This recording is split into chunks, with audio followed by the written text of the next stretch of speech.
In boxing, looks can be deceiving.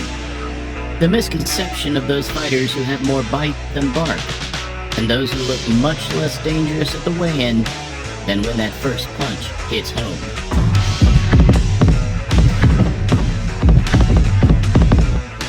And alongside Ruiz Jr., Golovkin, and many more, very few fit this persona quite like a man who can be considered today's most successful active fighter. Manny "PACMAN" Pacquiao. A relatively small, kind, and humble Filipino fighter, whose fight night performances bring much more than meets the eye. Here, contrasting the humble and the arrogant, we look at some of Pacquiao's opponents from the past, around the time that he was, arguably, at both his physical and commercial prime, all of which, rightly so, believed that they could beat the 8-weight world champion. I think he has all the tools it takes to beat a guy like Manny Pacquiao. There's ever a time for Hatton to be able to beat Pacquiao in this fight. In the same performances that lead to Manny becoming one of boxing's most respected figures of all time.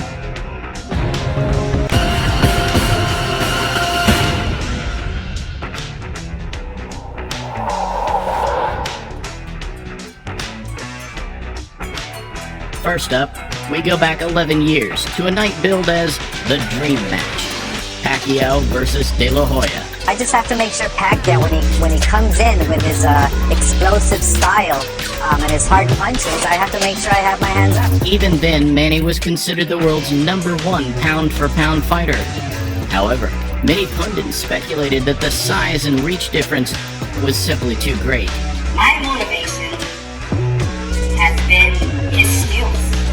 My motivation has been his youth. And whilst there was little, if any, trash talk, Oscar told news stations that he and his team were unbeatable. Protect yourself at all times. Let's go. Instead, after being made the betting underdog, Manny exposed Oscar's age on the night in one of the best displays of his career. What I saw was a beatdown. I saw Oscar De La Hoya be completely dismantled. I think this tremendously damages his legacy. I just couldn't pull the trigger. I was gun shy. Were you hurt? Never. Just emotionally. Has a lot of energy. That was very different. We didn't know him to be what he was and what he became after that. Were you shocked in that? I mean, we were shocked. Yes. But were you shocked too? I was shocked for about 2 years. Next, 6 months later, a showdown with Britain's beloved brawler, Ricky Hatton. 18 months after the Hitman's loss to Mayweather, he'd agreed to jump straight back in at the deep end. And labeling Pacquiao as one-dimensional, he launched a more verbal approach during the build-up. Same move every time. Right hook, roll under. Right hook, roll under. Right hook, spin off. Just getting something to spin off onto. There's ever a time for Hatton to be able to beat Pacquiao in this fight. One that, come fight night, didn't bode too well. Over in brutal fashion, with a picture-perfect punch. A devastating loss that ultimately led to Hatton's retirement. The Batman did win, but I mean, when I put his hands like that so early on and that, you know, a lot of ifs and buts, but that's boxing. One punch, that's all it's accept. Another 6 months on, and yet another Hall of Fame fighter stepped forward. Miguel Cotto, a Puerto Rican with just one loss to his name at the time. 150% sure I'm going to big money. I'm the strongest boxing of us. I'm pretty smart. In a build-up void of arrogance or brashness, Cotto did, however, expect to be able to overpower Pacquiao just like the rest. Ironically, carrying his power into the late rounds, Pacquiao managed a stoppage in the 12th, making him the first 7-weight world champion in history. Stinging combination to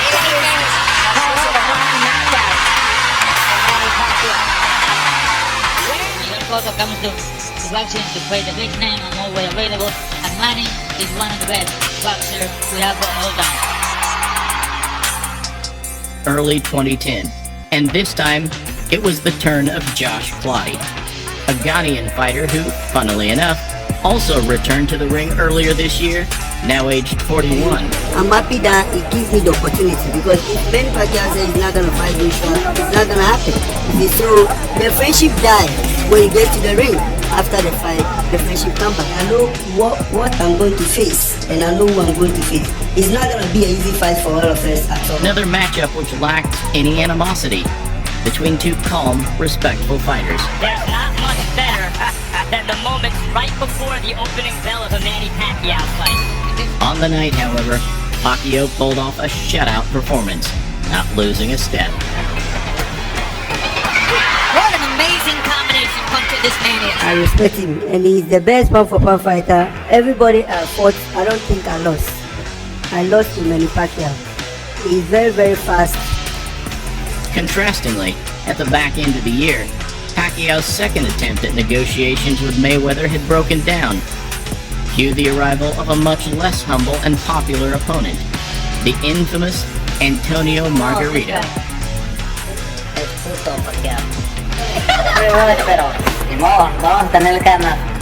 We're gonna have to be on Fred Roach's scale right now. Fred Roach's scale that we're gonna be manufacturing. Somewhat of a bittersweet victory for the smaller and more humble man. Might be able to pull off what would be a spectacular stoppage early here. He's really piling it on right here in this fourth round. Manny mauled the Mexican fighter over 12 rounds. And there truly couldn't have been a more fitting occasion for Pacquiao, now the octuple champion, to reach boxing's greatest accolade. Ya no me dejaban mirar bien. We knew Manny was very fast, and we were going good until I got cut. And then that's when the problem started coming. Next, 11 months after Manny's knockout loss to Marquez in late 2012, he returned to face Brandon Rios, also trained under Robert Garcia in California. You know what? To me, I think he's scared, and Fred Roach is scared.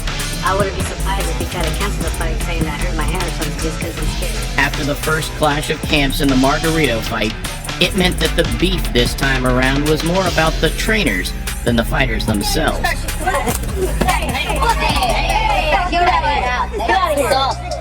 Yet in the same clinical fashion, Pacquiao proved too fast and too active, putting a second L on Rios' resume.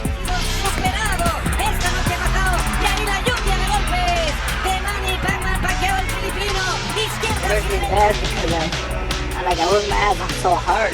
5 months in the gym, training. I look at the 24/7. I look at all the. I'll say that should never say this. Now I found one relation. Another year on, and another unbeaten fighter. This time, the smart, fast New York native, Chris Algieri. What tried to the table after I beat Manny, I'll have a lot more pull and a lot more juice to be able to negotiate. Win, but by knocking Manny Pacquiao out in China, right next to his hometown.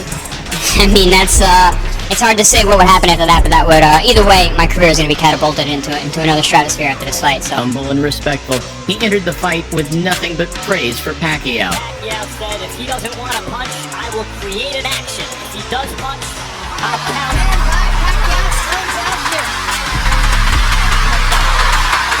Praise that he's continued to preach exponentially throughout the Filipino's ongoing career. a savvy veteran with 65 fights, and he knows exactly how his style works. Even to today, 6 years on, where he expects him to overwhelm Keith Thurman in a couple of weeks' time.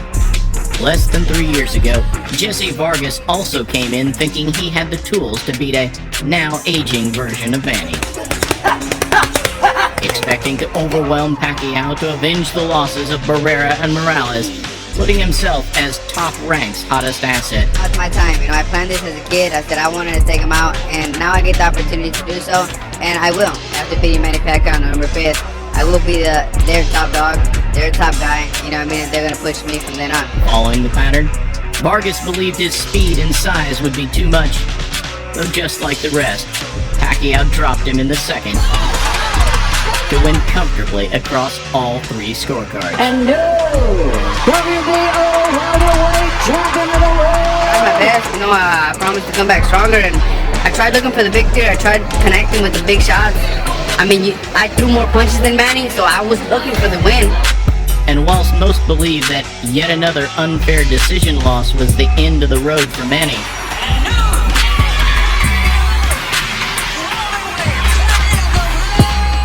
instead sparked the desire for one last rise to the top. And that rise started with arguably the biggest contrast of the lot. Y'all think I'm about to lose to Manny Pacquiao, man? I'm about to beat his motherfucking ass and God knows. The habitually loud and outspoken trash talker from Cincinnati, Adrian the Problem Broner. But he ain't fighting Floyd. He fighting me. But do you think... I'll beat your ass. Don't you worry about Floyd. He already beat you, bro. Despite being unable to put him away, Pacquiao stalked the American right to the final bell. Lighting him up with his half speed, and now Pacquiao loading up right on the corner. Though, just like Horn, Broner believed he had won by making Manny miss and hitting him clean. I beat him. Everybody out there know I beat him.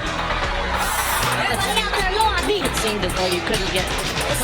It already sounded like you was against me. So I already ain't got a fair shake talking you. The noise from the crowd, however, spoke volumes as onlookers saw a very different I fight. thank the whole hood who came out here. I love y'all.